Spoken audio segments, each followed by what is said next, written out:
Hello, everyone. It's me, Jack Fisher, and welcome to my world, and welcome to another edition of Jack Quick Reacts. There's nothing scripted. There's nothing, no elaborate video essay. This is just me talking into my mic, reacting to something that I found awesome. And naturally, in case you didn't get the hint, I'm going to talk about the Super Mario Brothers movie. Yeah, the movie that I know a lot of people weren't certain about. I know the critics sure as hell weren't certain about it, but it's here. We've actually got a Super Mario Brothers movie, and one that had a lot to live up to after the ill-fated and infamous 1993 movie, which I actually did see as a kid, by the way. But I gotta say, this was one of those movies that it was hard to know what to expect when you're going into it. I mean, I saw the trailer. I mean, I saw the news that Chris Pratt was voicing Mario, and for a while, I wasn't even that impressed with the trailer. I love the visuals. I love the fact that it leaned into all the imagery of the game. But at the same time, I wasn't as excited to see this movie as I was to see like the Sonic movie. But I still, the more I heard about it, the more I saw of it, the more I thought, you know what? Okay, I'm going to give this a chance. I'm going to try to forget about the 1993 movie. I'm going to try to forget about all the noise and all the all the attitude about Chris Pratt voicing Mario. I'm gonna go in with an open mind, give this a fair chance, and gotta say I am so glad I did, because this is a movie that if you love to have fun, if you still have that childlike spirit within you, no matter what your age is, you will enjoy this movie. You will find something to love about this movie.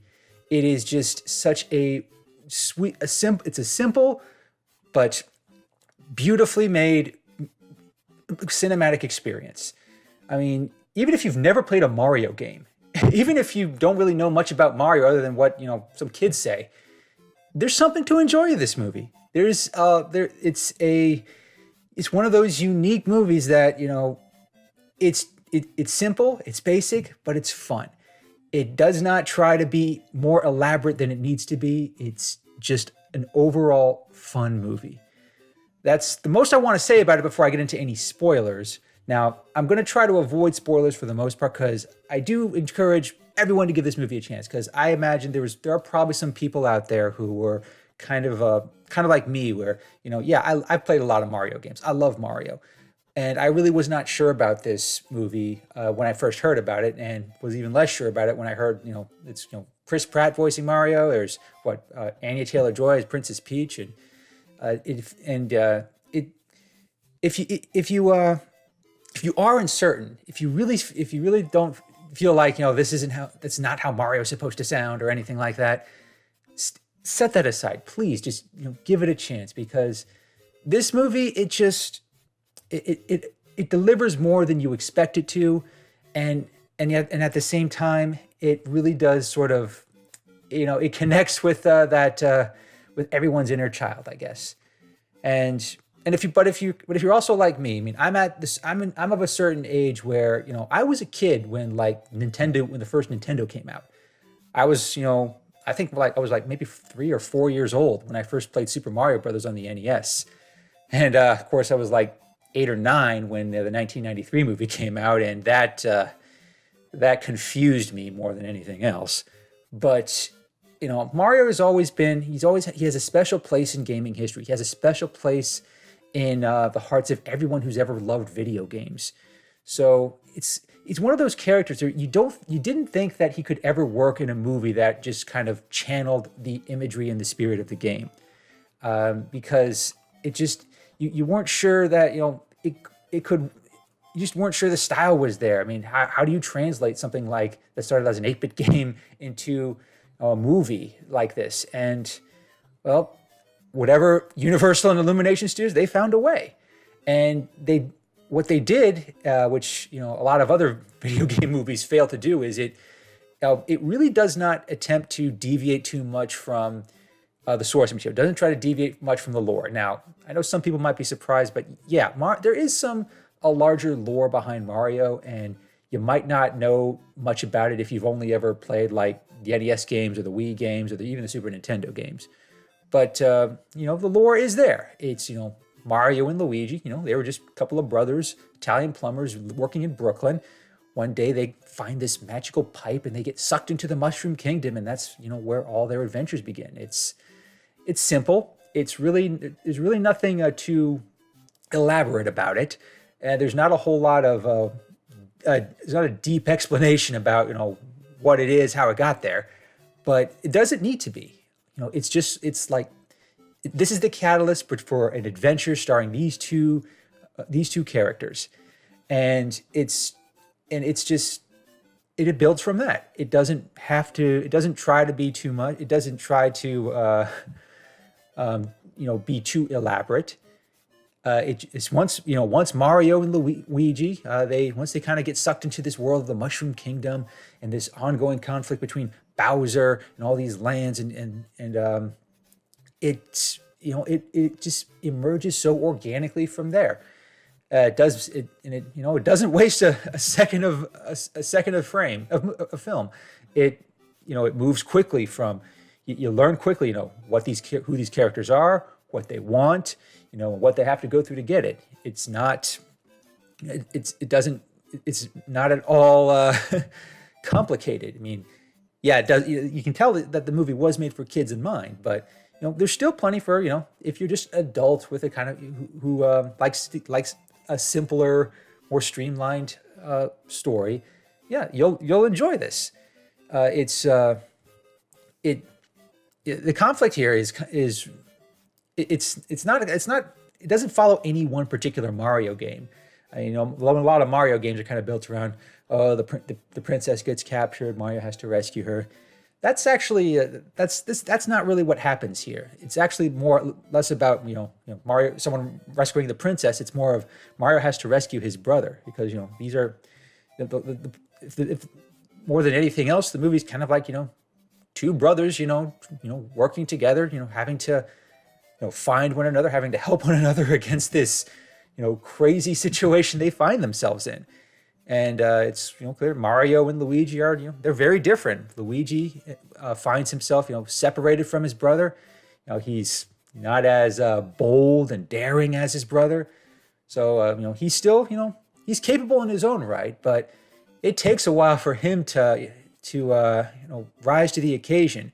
He kind of finds himself really just an easy target for Bowser and all the Koopas, and it's really Mario. He's got to be the one who pushes himself to save his brother, and that's kind of where Princess Peach and the Mushroom Kingdom and Donkey Kong and the Kong Kingdom come into the picture. These are this is something he can't do alone. He does need help from everyone. He needs help from Toad. He needs help from Princess Peach. He needs help from Donkey Kong. It's there's a lot he has to do, and early on, he's not very capable. I mean, he's really both he and Luigi are so out of their element in the Mushroom Kingdom. But I guess one of the heart of the story is they kind of grow into this world. They start to embrace this world. Yeah, it's really quirky. It's a world that kind of channels all the great elements of every great Mario game. There are times when the visuals, the way they're laid out, it looks almost exactly like some of the more modern Mario games from the Nintendo Wii and from the Switch. So there are times when you're watching it, I mean, it looks exactly like it would look if you were playing a regular Mario game. You got Mario and Luigi dashing through obstacles, trying to get from point A to point B. There's usually a goal in mind. It's not always like a star or a MacGuffin. I mean, it starts off just Mario and Luigi trying to, make their plumbing business succeed. And they have to go, then they get sucked into the Mushroom Kingdom and the stakes are a lot higher. They need to, Mario needs to rescue his brother. They also need to deal with the fact that they're in the middle of this war between two kingdoms. And, at the center of it all is, it's Bowser being Bowser. And before I, get into that, let me just say this. Say what you will about Chris Pratt being cast. Say what you will about Charlie Day or anyone else, any other voice casting in this movie.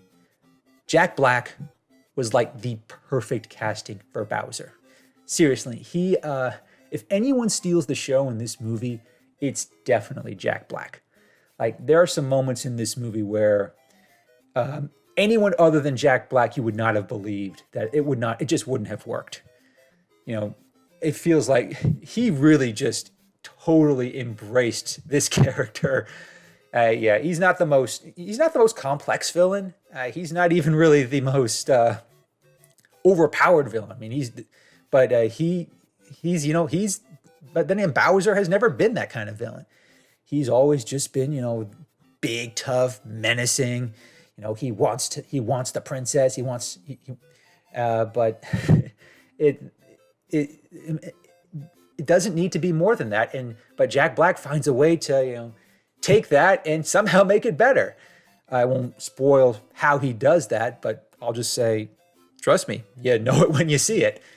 And it's, yeah, his presence definitely has really definitely is a force in this movie. And at the same time, as the movie kind of went on, I got to say, Anya Taylor-Joy's approach to Princess Peach, she really grew on me as well. I mean, I know some only know Peach as, she's just the princess who always gets captured and always has to be rescued. But that's kind of short-sighted, because even going back to the early games in the 80s and 90s, Princess Peach has had other roles besides just being, the damsel.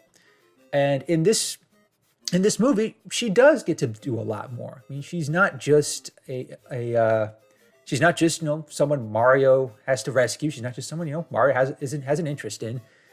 She has a story herself, and that story actually does get a little bit. It doesn't get really fleshed out, but it is explored. And the way the movie kind of goes about it, it feels a little more refined than anything we get in a game. And I really like how they approached it, how they kind of, made Princess Peach her own person, but at the same time, the dynamic between her and Mario was still exactly what you expect it to be after all the years from the games. And, whether she's, whether she's she's vulnerable in a battle against Bowser, or whether she's actually, guiding Mario, trying to teach him because she's been in the Mushroom Kingdom longer than he has. She's probably the most familiar with the Mushroom Kingdom of any human there. But at the same time, one of the things about the movie that I think is really well done is that every character, whether it's Princess Peach, whether it's Luigi, Mario, Toad, and Donkey Kong, everyone, it's no one character is overly capable, but no one character is overly incompetent either. They all have their dynamics are also just so well balanced. They really play off one another very well, even when they clash, like Donkey Kong does with Mario frequently. And it really does it does work. It does make for it feels like all these characters just they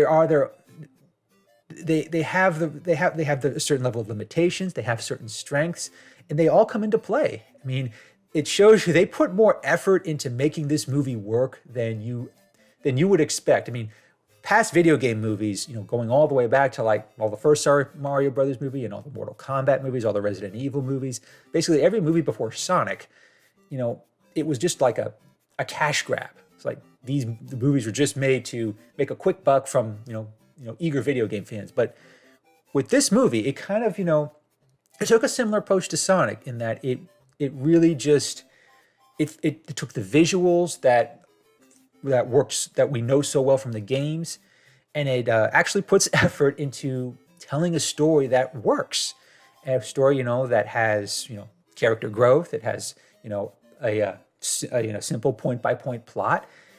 It has great visuals, stuff that is very familiar from the game, and you could tell the people who worked on this movie, they knew Mario, they loved Mario as much as the audience, and it all just it fits so well. And yeah, and there's also and it helps there's a lot of Easter eggs in this movie. If you even I'm not even talking about the post-credit scene. If you don't have throughout the whole movie from beginning, middle to end, you're going to see a lot of Easter eggs that a bunch of Nintendo fans are going to love, or just video game fans are going to love. It's they're not they don't there's nothing that they don't rely too, the movie doesn't rely too much on the Easter eggs, doesn't rely too much on fan service either. It's just it really does try to just tell a simple, concise Mario story that gets all the basics, but also leaves some room for growth. I mean, there's definitely room for a sequel here. There's definitely room for other Nintendo-based movies, but you know it's not really the movie never focuses on setting up a sequel. The movie never focuses on creating a cinematic universe. Although, if this movie does well, there's a good chance we'll get something like that. But it's on its own, it's Super Mario Brothers is just a great movie overall. And I think it's because it's so simple and so just streamlined. I also, I always make it a point. I never check the Rotten Tomatoes score or the critic reviews of a movie until after I see it. But this time I honestly wasn't too surprised when I saw that critics were kind of mid to, negative on this movie while the audience loved it.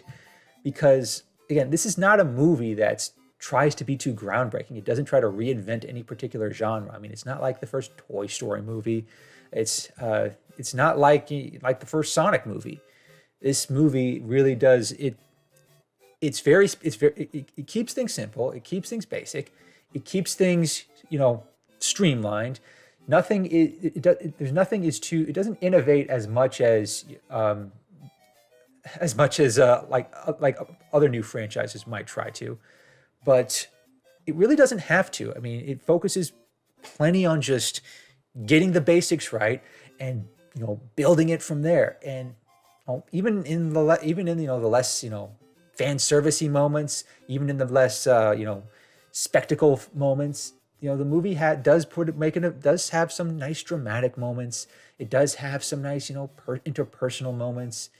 It just it's the kind of thing that if you're just a casual moviegoer, if you're just a Nintendo fan, if you're just someone who likes simple, less innocent, uncomplicated cinematic experiences, this movie has that, and it gives that to you. It doesn't try to give you more. It doesn't try to give you more than it needs to, and it works so well in that regard.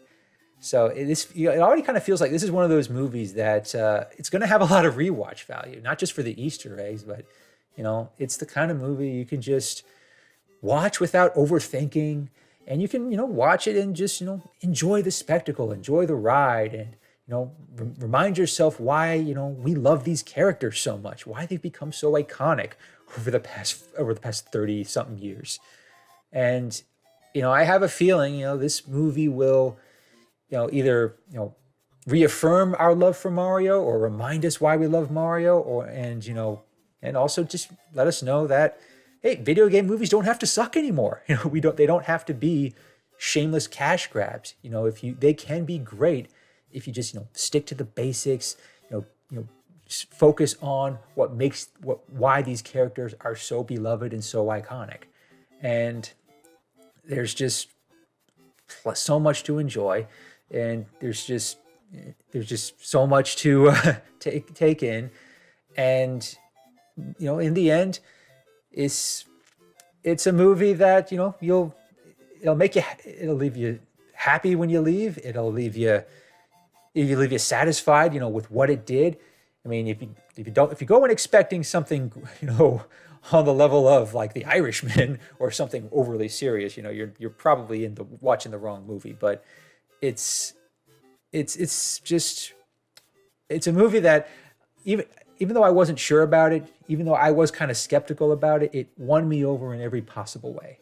So yeah, if you love Mario, or even if you just love simple, kid-friendly movies, this is worth seeing. So I certainly hope that it does well, and I have a feeling this isn't the last time we'll see Nintendo flesh out one of its most iconic characters in a movie. So that's all I want to say for now without spoiling too much. So yeah, check it out if you get a chance. Give it a chance, even if you're skeptical. Chris Pratt won me over. Charlie Day won me over, and Jack Black definitely rocks in more ways than one in this movie. So yeah, it's just fun. And if that's too much for you, and if that's not enough for you, then you're just being difficult. So thanks a lot, everyone. This has been another edition of Jack Quick Reacts. Hope you enjoyed it. And until next time, take care and stay safe, everyone.